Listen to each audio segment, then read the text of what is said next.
I'm Peter Kaufman, and I was born to retire.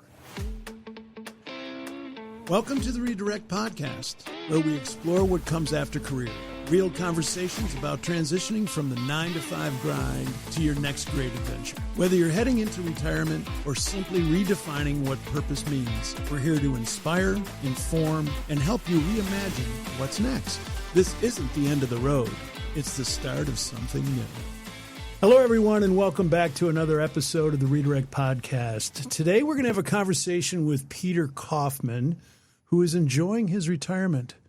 But before we do, I got a question for you, Adam and Dale, about your perspective of retirement being one that is structured, planned, or one that is organic or free form. What are your thoughts? Wow. I'm 1.5 years into this, and I can honestly say that it's been very organic and freeform. However, I did, when I first kind of entered into my next 30, I really did kind of focus on wanting to get up every morning, wanted to say I serve God, serve my family, serve community. And that was the only structure that I had, because I have now made it 1.5 years without committing to anything in particular. I'm still balancing a lot of different things. So I consider it, as usual, it's a work in progress, but I'm trying to learn new things, like golf, banjo, writing a kid's book. And, the golf banjo. Golf. Have you not played one of those before? I haven't. It's really exciting. But, leveraging my love of storytelling through doing this podcast. So, it's been very fluid, very organic so far, and I love that. So committing to something like every week or 2 days a week or anything is, not something that I've thrown my arms around. How about you, Adam? My perspective of what it will look like, I think, like most things in life, it's best lived in balance. I think some structure probably lets you be a little more intentional and set goals, and I want to accomplish certain things, but leaving plenty of margin for frivolity and spontaneity and relaxation and relationships, I think, is also really important. So my goal will be balance, to not be overly structured and not be just blown in the wind all the time. How about you, Curt? Well, I'm glad you guys are sitting down, because you're probably going to hear something from me that you're going to just fall back in your chairs. As we all know from the beginning of this podcast, I was in, plus my own particular journey that started 3 years ago, that I needed a plan, that I needed to be structured. I needed to have things in line. I needed to be able to do. And here I am, approaching my 3rd year anniversary of being away from career, and I've, in another season of life, that I am getting away from plan the work and work the plan. That's big for me. This feels big, yeah. It's big for me. I'm still trying to figure it out. I can say it, but it's hard for me to do. It's a change. It's a shift in personality to some degree, right? Your own personal operating system is... Exactly. I want to have a more organic perspective of this freedom of this time that I have now, as opposed to living by a calendar, living by projects. I want to be able to open my mind up to things and to learn new things. I don't want to overplan. I don't want to overschedule, because that's what I've been doing for 3 years. Or 40. Well, that's right. There you go. 43 years. You're exactly right. And, I've said this all along, that I'm becoming more aware of things in front of me, which I am, but I'm not necessarily doing anything with it. So I want to learn new things. I want to be exposed to new challenges. I want to be open, and I got to get away from this calendar of mine that's running my life, because the seasons I've had prior to this have been not as relaxing as I'd like it to be. Does this qualify as a redirect? I think it's the definition of redirection. And what caused it? As you guys know, because we talk a lot, the previous season was extremely busy for me. Mm-hmm. And I had a privilege. The spring of 26. Spring of 26 was huge. I had a lot of things going on. And my wife and I spent 3 weeks on the road. We traveled 5,250 miles seeing the West. And though I flew over the West all the time in planes, I knew what the West looked like from 40,000 feet. but this was the first time I actually drove a car west of the Mississippi. And I got to see this beautiful country. I got to see this beautiful sights. And the phrase that I've used with you guys is that even though I saw these beautiful places, it wasn't the place that I was at. It's what took place in the place. And as a result of me being away from all the things that I did and that I'm doing, I had a chance to be, to pull up on another episode, being versus doing, where I was sitting in a prairie and just being in awe of a sunrise and the blessings that we have and the privileges that we have and the freedoms that we have to then do things. And I'm like, why am I still living in this need to produce, to achieve, to accomplish, as opposed to just embracing what I have and having gratitude for what I have, which then created a peace that I haven't had in a very long time. So it's how you look at it and how you view it and how it works with you. And big change. That's cool. Big change. We have a guest that I think is going to be really great to talk to about this. Our friend of the Redirect podcast today is Peter Kaufman. Peter and I go pretty far back because we share a very close friend in Jim Stengel, who's previously on our podcast, who both of us have known for many years, but certainly you many more years than me, Peter. In fact, we're having a conversation with you today because we had the pleasure of having Jim as a guest on our podcast previously. By the way, did you have a chance to listen to that podcast? I did. I wouldn't have missed it. Oh, so did we learn anything new about Jim out of the podcast? I learned a number of things. One of them was that his initial ambition was to be a writer at Sports Illustrated. I've known this guy for 50 years. I never heard that before. I guess we sometimes just don't know everything about those people that we're closest to. It's true. So listen, for our listening audience, tell us a little bit about yourself. Give us kind of that little bio. Yeah.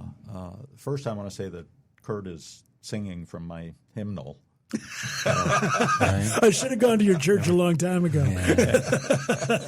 Everything he just said. I had the image of a guy. I don't fish myself, but I had the image of a guy in a little boat by himself out on a lake somewhere, and he would probably say the point of being in a boat out on the water is to be in a boat out on the water.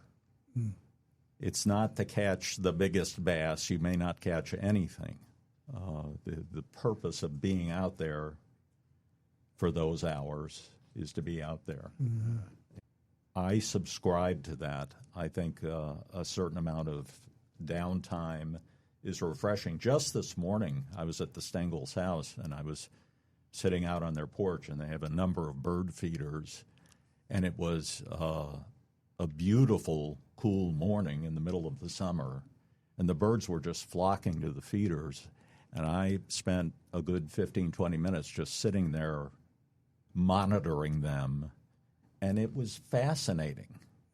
And I wasn't looking at the birds and thinking about something else. I probably should have been thinking about this podcast,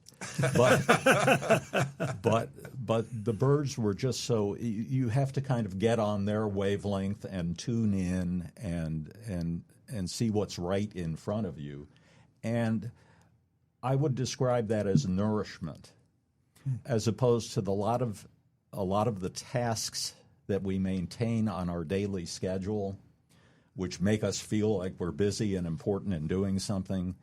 But a lot of those tasks are really kind of junk food. That's a really good analogy. Instances that feed you versus sucking nutrients from you. Yeah. Yes. So has this been a philosophy of Peter Kaufman for the last 73 years? Well, I can't speak for when I was a little baby, but I don't think I had much of a philosophy. He was a passive child. Yeah. Sat in the middle of the crib and looked out. Yes. He was aware at a very young age. Yes, I started developing my philosophy when I was still in diapers. Yes, to some extent, I'd say that's true. I wasn't that social a kid. I had a lot of interests, and they changed over time. For a while, I wanted to be a meteorologist, and I used to, sit on the living room floor with a map of the United States, a big one, and a piece of glass overlaying it, so that I could take the magic markers and draw in the cold fronts and high pressure areas, and like I was 7, and I had a wind gauge, an anemometer out in the yard, and I had a rain gauge, and I had like 3 different thermometers, and my parents actually bought me a very nice barometer. I grew up in Florida, but on the East Coast in a little town. And they had to go all the way across the state to Tampa, to the best department store in Tampa, Moss Brothers, to find that barometer. And I know they couldn't afford it, but somehow they scraped together the coin to get this barometer. I've still got that. No kidding. That's a gift. I keep it on my bookshelf at home. And the thing about a barometer is it doesn't have to give you an accurate reading. What it has to do is show the trend. Yeah, changes. So you have the little needle that stays wherever you put it, and then the needle that measures the atmospheric pressure, which moves around. So you can tell from looking at the position of the 2 needles whether the barometer is rising or falling.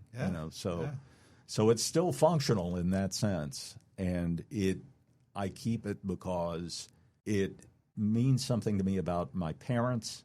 It also means something to me about what kind of kid I was. Yeah, that's cool. So tell me about your career. What did you do? You got a voice that I think did something. Probably could be useful. Yeah. Well, did that weather thing work out for you? In a way, yes. Yes. Well, thank you, Curt. I got interested. One of my interests as a little kid was radio, and it just kind of took hold. And it was just something I was fascinated by. I remember writing a little, whatever you would call a term paper in 3rd grade about the civil defense system, which was then called CONELRAD, which stood for something, I don't know. But, we still have that today with the emergency broadcast warnings. So I listened to a lot of radio, and I just found it fascinating. And I also was very interested in music. So I started thinking, gosh, maybe I could be a DJ someday when my voice changes. And it did. And Lo and behold. And I was able to get a job at a local radio station. This, again, was in Florida on the East Coast, near Cape Canaveral. I was so young that my parents, it was obviously a weekend job because I was 15, so I was still just starting high school. My parents, this was a daytime radio station. It was on from sunrise to sunset. So I had to get to the radio station about half an hour before sunrise. And the radio station was a good 15 miles from where we lived. And my parents, this is another story about my parents. I signed the station on, at sunrise on Saturdays and Sundays and worked until noon.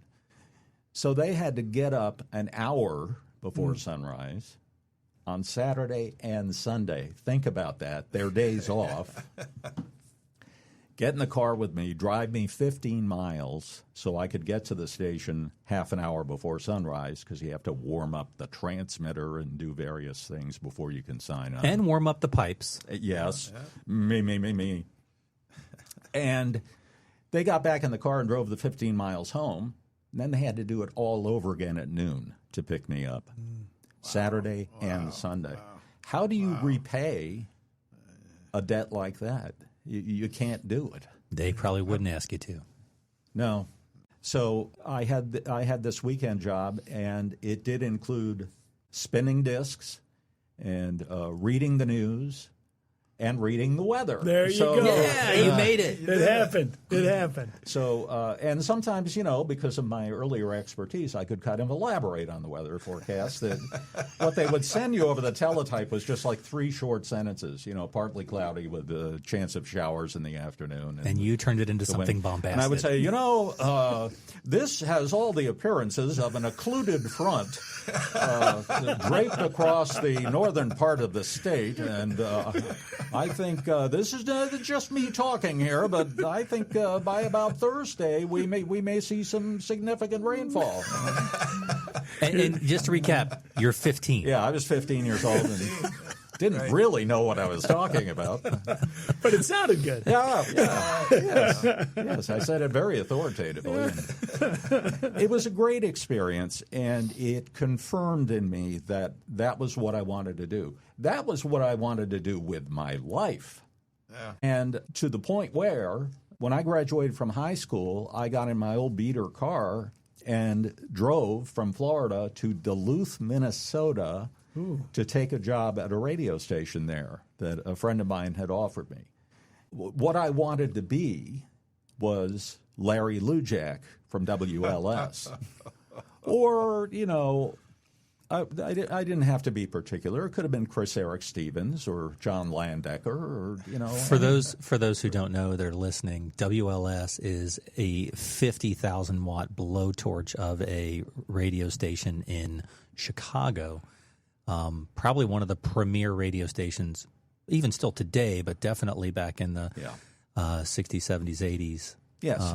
Prominent presence. Which you could hear in Florida. Exactly.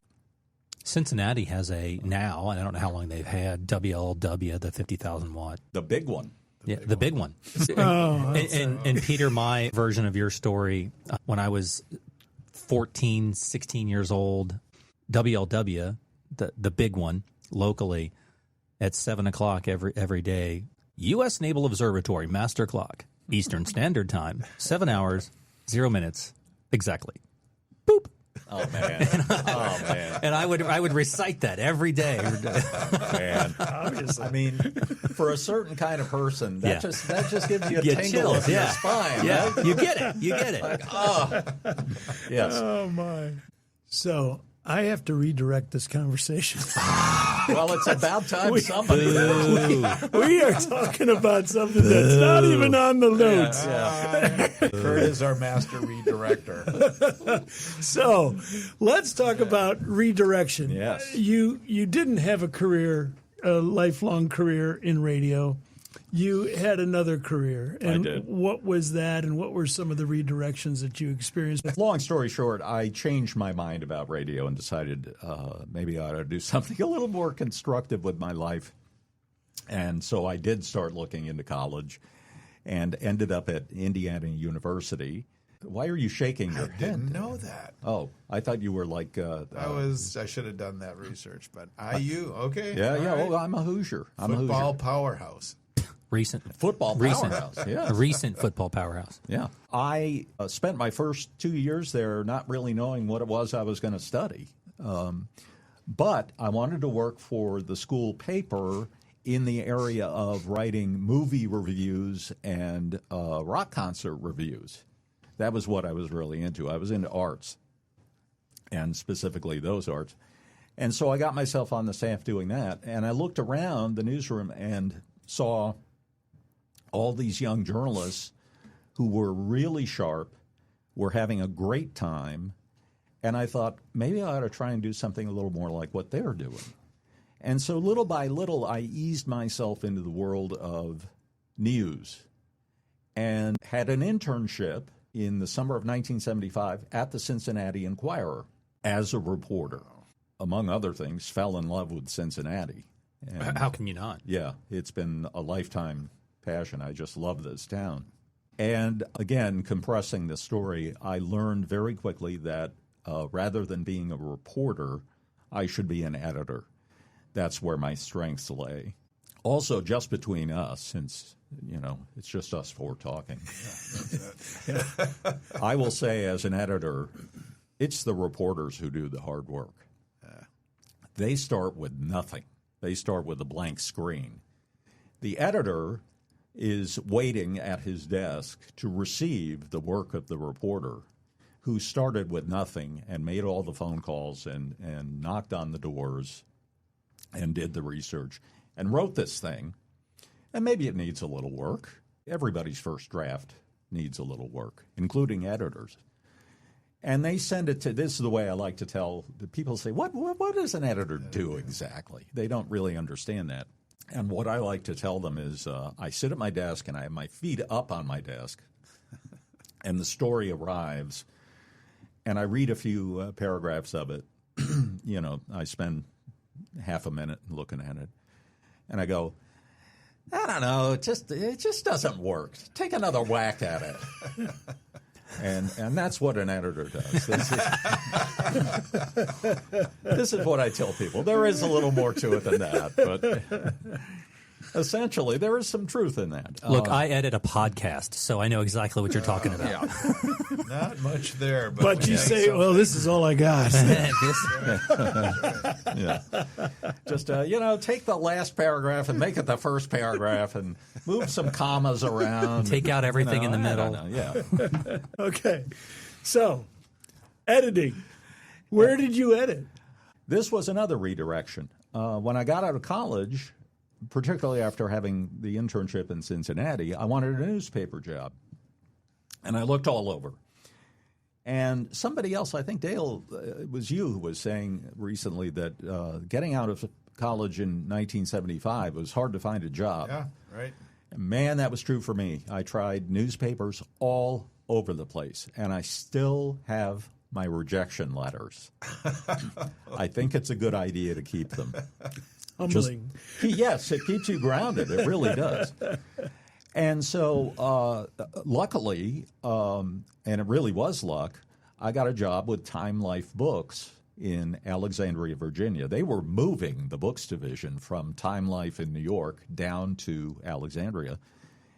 Yep. So, consequently, no, a lot of people didn't want to move to Virginia, and there were jobs open. And they were, I would say, hiring anybody with good diction. I mean, it was ironic that it was a lot easier to get on with Time Incorporated than it was to get on with the Richmond, Indiana Palladium item. But it was. That's where I met Jim Stengel, and our friendship commenced. And I spent about 5 years there. There were a lot of old Time Incorporated editors. I learned a lot from them, but I missed the newsroom. This was the Carter administration. There was a lot going on. And then the beginning of the Reagan administration, the assassination attempt on him, and I just thought, man, I'm working on books about the Old West, and I'm working on books about World War II, and I really would rather be involved in current events. So, talk about a redirect. I tried in my arrogance to get a job at the New York Times, and they said, "Go away, kid. You have no experience. Get some experience, and maybe someday." Get away from me, kid. You bother me. Yes, that was essentially it. And so I had a friend who had recently, a friend from college who'd studied journalism, and he'd gotten a job at the Kansas City Star, and he said, "Listen, this may not be what you're looking for, but there's a job on the copy desk. You can be a copy editor." I said, "That's exactly what I'm looking for." And I took the job. Now, what makes it a redirect is that in conventional terms, it made no sense because I took a pay cut of 1/3 to take that job. Time Life paid well. It was very cozy and comfy, and we all called it, the velvet handcuffs because they made it hard for you to leave. But I left because I wanted to work in a newsroom. Well, it all worked out. I went from Kansas City to paper in Florida, the St. Pete Times. I went to Florida to pursue a personal relationship, and that woman was already down there working paper in Tampa. I got a job in St. Pete, drove down there. Immediately, 3 things happened. 1, the relationship dissolved, okay? 2, I found out I didn't like the job that they wanted me to do at that paper. And 3, I said, holy smokes, I'm in Florida again. I always said I'd never come back here. And I was really, truly miserable. This was a low point in my life. I called up the New York Times again, and they answered, and I said, you remember me, I'm the guy in the Time Life in Kansas City, and I go, well, I'm at the St. Pete Times now. And they said, oh? Well, it turned out that they had made many hires, the New York Times had, from the St. Pete Times. They were very happy with all the people they'd hired, and I think they had come to see it as a kind of farm team. Wow. From which they could pull people up. And all the rejection I had heard from them in the past suddenly vanished. Door opened. And they said, how would you like to come up and take a copy desk trial, which involves working on the desk for a week and, just working on copy and seeing how you do. And I said, how soon can we do this? So the redirect can come along when you least expect it. Yeah. I was my chin was on the ground. I was unhappy with every aspect of my life at that point. And look what happened. Yeah. And I ended up at the New York Times for 10 very happy years. And you were at the Philadelphia Inquirer. Yep. And you were at the Washington Post. The Washington Post. The Washington Post. Finished up there. 10 years there, too. Yeah. And that was during, what were some of the big events happening? Well, you were after those current events. Well, again, life goes in a circle. Yeah. I had started out at newspapers on campus to write reviews of rock concerts and movies. The Washington Post offered me a job in the style section, overseeing their coverage of Hollywood, overseeing their coverage of pop music, and overseeing their coverage of dance, which I knew absolutely nothing about. Fortunately, their dance critic was really good, and I didn't, feel the need to mess with her writing too much. So there I was at the end of my career with what I would have said 30 years earlier was my dream job. Again, it just fell in my lap. Right. We like to think that we are in charge of our lives, and I had a plan, and I did this, and I talked to all the right people, and I checked the boxes, and I made it happen. And if you really look back honestly, I think a lot of people would say it just happened. Yeah. I was presented with a choice, and I guess I made the right choice. I did that, but the opportunity just showed up. Time for a quick break. If you're liking what you're hearing, do us a quick favor. Hit that follow button, share it with your friends and family, drop us a quick comment, and then a 5-star review. It really helps us keep going and growing. Then head over to Instagram and follow us there too. Thanks for the help. And now, let's get back to work. Yeah, I think there's so many more stories in life we all know of being in the right place at the right time versus I took all the right turns. Yes. So does this lead to your current enjoyment of your life right now, is that you just let it happen?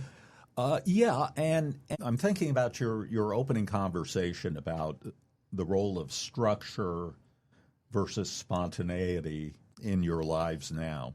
Both in radio and in newspapers, I had deadlines all the time, not just daily deadlines, hourly deadlines. I had to really keep moving them along, like, Lucy in the chocolate factory on the assembly line, just Look really. it up, kids. Yes. I love Lucy. Her and Ethel are getting a job at a chocolate factory. Yes. Yeah. I'm betraying my age. Yeah, but I watched it too. Hey, there's nothing like black and white TV. Really, kids. So I think when I say I was born to retire, that's a little bit of an overstatement. But after 30 years of making deadlines, not just every day, but over and over again every day, I was ready to lay that burden down. And I felt like I had done pretty much all I could do. I had worked at the best newspapers I could find. I had a wide variety of experience. I had a lot of fun. Newspapers were fun then. They had budgets. Now they're all going out of business. I mean, my timing was really good. And I had planned in my head to retire about 2010. But in 2008, the Washington Post offered a buyout to anybody who had been working there 5 years. And I think there was an age floor as well, but I easily met that. And I thought, well, maybe I'm ready now. Now, here's what I want to tell folks about buyouts if you're working for a corporation. There is an axiom, and I have found it to be true. The first buyout is always the best buyout. The terms are going to be the best. They're going to be the most generous. So I took the buyout. A lot of people took the buyout. And on January 1st, 2009, the upper management kind of looked around at the wreckage and said, we can't get the paper out. So they hired a bunch of us back as contractors. Well, that's just the best deal you can make. Totally, because you're at a premium. You're double dipping. There was a while, few months, where I was collecting a paycheck and a pension check. Whoopee! Yeah. So people ask me, when did I retire? When did I stop? It's really kind of it was a gradual process. I sort of oozed into retirement.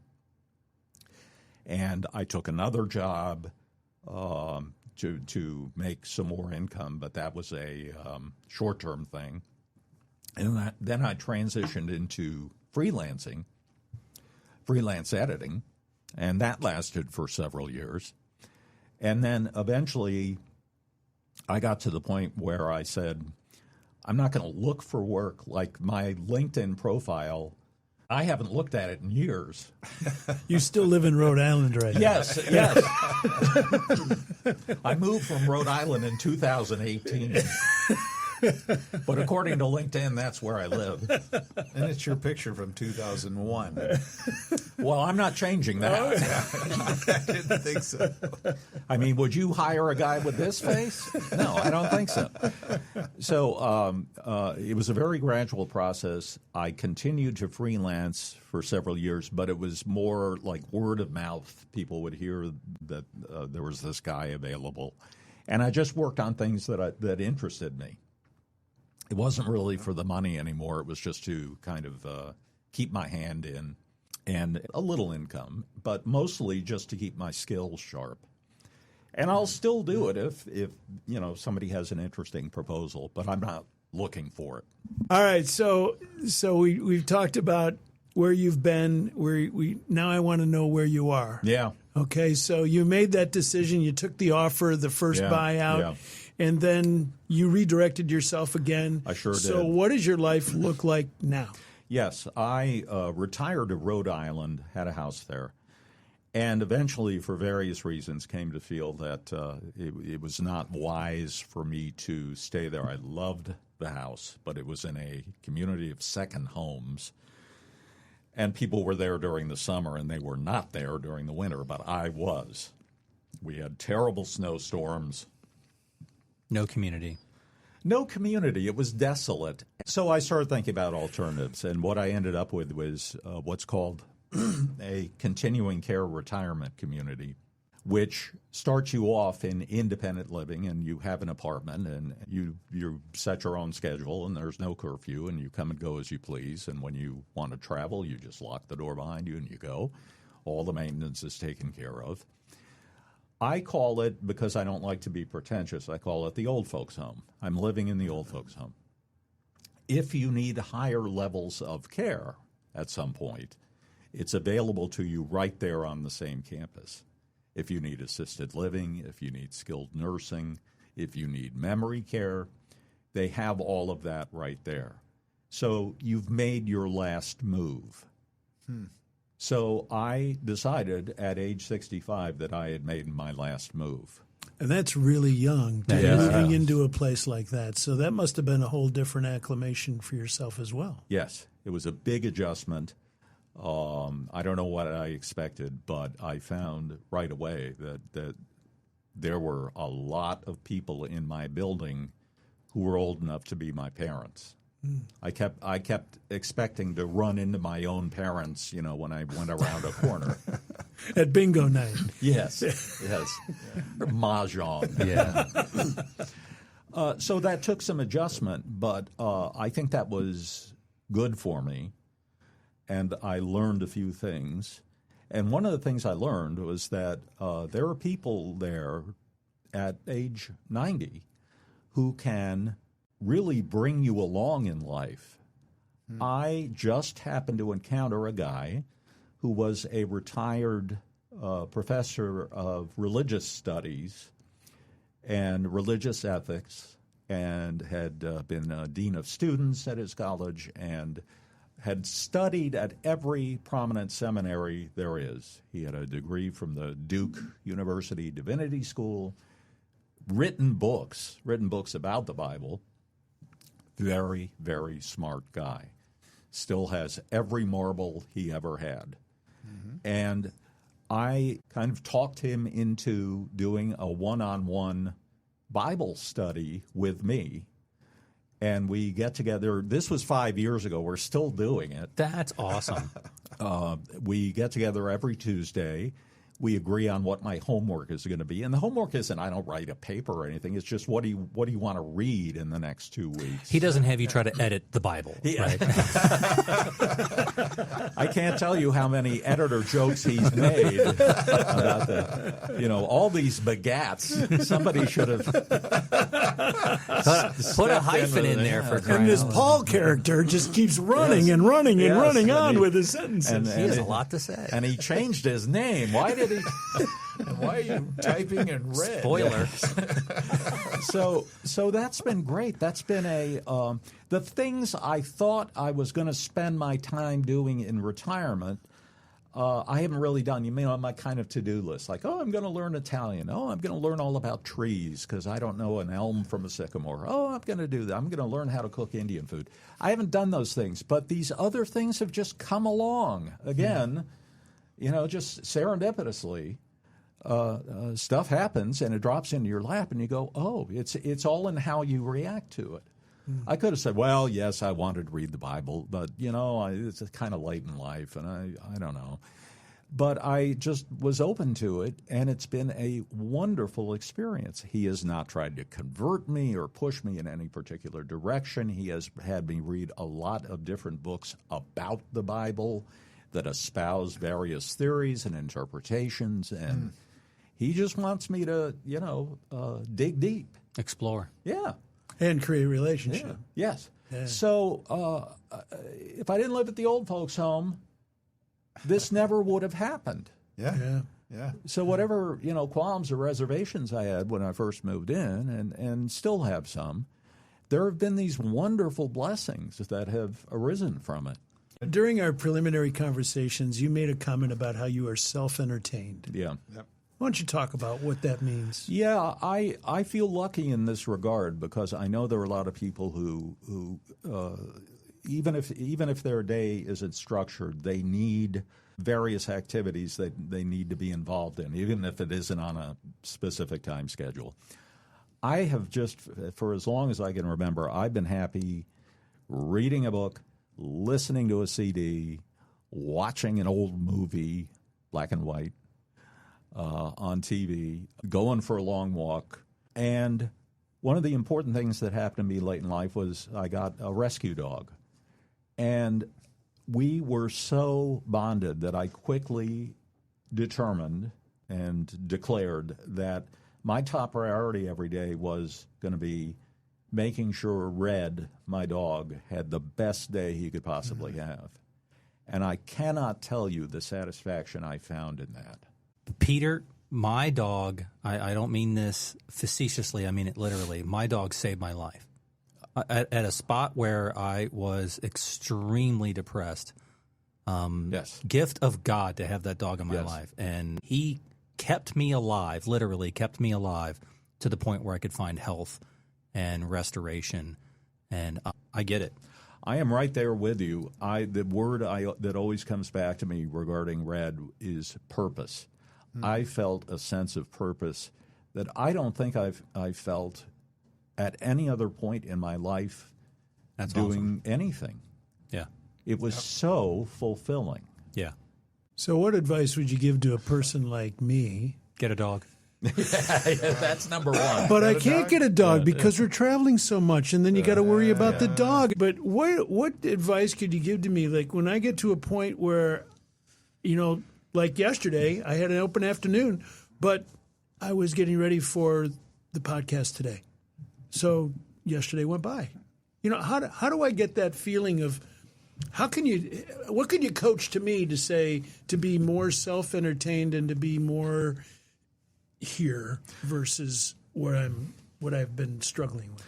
Well, I think you have to make it easy on yourself. And the way you do that is by having a little talk with yourself and really identifying the things that give you enjoyment, give you comfort, give you inner peace, allow you to breathe more deeply. I'll tell you a quick story. Last week, I visited a mezcal bar in Louisville. A mezcal bar. Huge fan of the beverage. This place, you got to come to Louisville, and I'll buy you a drink. I'm getting my calendar out. Okay, good. This place is very unusual. It is both a mezcal bar, and also the whole front of the store is plants. People go in there and they buy plants, or they buy plants and sit at the bar and have mezcal. This guy knows everything about mezcal. He loves talking to the customers. There must be some plant connection. I don't know. But you walk in there, and the place smells magnificent because of the plants. And then you sit down, and you have John, who is the proprietor. You put yourself in his hands, and you say, make me a pisco sour. And I am telling you, if we had video here, I could show you a picture of me taken by the friend who was with me that shows a happy man with his pisco sour in his hand. So I don't want to speak for John, the proprietor, but I think at some point he must have said to himself, what would be really fun for me to do? And, I'm sure it's a job and a half. So he doesn't have to worry about filling up his days. Yeah. But he's clearly doing it. Who does a mezcal bar that sells plants?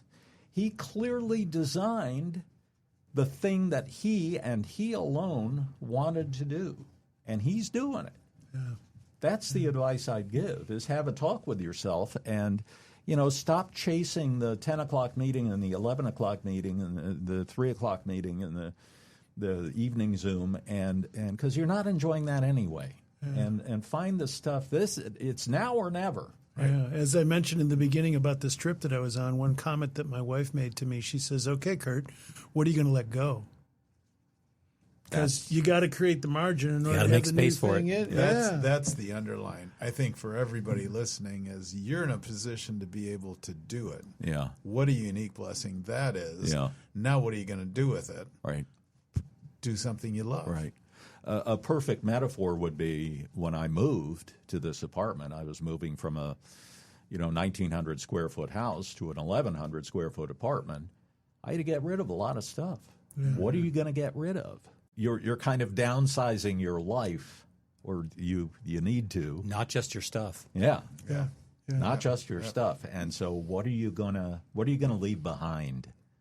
That's as important as you can't open the mezcal bar in the plant store unless you let go of some other things that probably aren't bringing you that much pleasure. What say you to that, Curt? I'm out. Are we entering another redirection? Yeah. Good night, everybody. It's been fun. See y'all later. We need to. I'm going to hang out with him and drink mezcal. We need to have Peter close us out. I know we really love doing it. We do want to say how much we loved having you, Peter. Oh, it's been a blast. I can't believe how fast it went. You told me I was going to feel that way, and I do. Yes. I've got to thank you. First of all, so happy that we had the chance to meet when we did years and years and years ago. Couldn't wait to have you on there. Thank you very much for sharing your story, and it's been a pleasure getting to know you, and I appreciate the words of wisdom that you provided me. Peter, a blessing. Incredible story to hear it. It's inspirational. Gives me hope for my future. And thanks to all of you for listening to the Redirect Podcast. We'd like to extend our heartfelt gratitude to the 1819 Innovation Lab at the University of Cincinnati for their incredible support and partnership making this show possible. If you enjoyed today's episode, you can find more of our content on Spotify and Apple Podcasts as well as Instagram. Have questions or want to connect? Drop us a line at info@redirect-u.com. We'd love to hear from you. Remember, there's purpose in your life, so find it and go do something about it.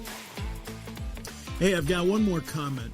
The Redirect podcast is presented solely for educational and entertainment purposes. We engage in an open, honest conversations about personal growth, life transitions, and the lessons we've learned through our own experiences. While we speak as experts in our own lives, we are not licensed therapists, medical professionals, or certified coaches. The content shared on the Redirect podcast is not intended to be a substitute for professional advice, diagnosis, or treatment. Always seek the guidance of qualified professionals for any physical, mental, or emotional concerns that you may have. We're grateful to share this space with you and hope that our stories inspire reflection and connection. If you're in need of more support, we encourage you to connect with a trusted professional who can help.